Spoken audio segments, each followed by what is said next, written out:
आला रे आला, गोडसाईवाला भावेश पवार आला. पाहूया कशा प्रकारची कामगिरी करते होईल. यांना पुन्हा आमंत्रित करण्यात आलंय जिंकायचं आहे. हो, रिव्हर्स साठी वळले, परंतु काय वेग होता विकी यांच्याकडे. प्रचंड फटका खेळलाय खरा, परंतु हा फटका फसलेला आहे.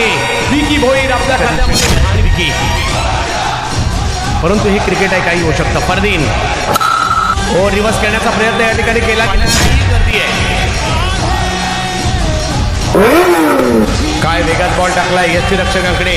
बॉलवर 3 रन आले.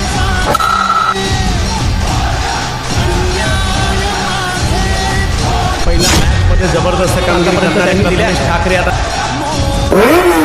वेगात बॉल पाठीमागे मार्गस्थ होईल. विकीचा वेग बरंच काही सांगून जातो. या वेळेला लांबून खेचलाय मिड विकेटच्या दिशेने आणि विकी भोईर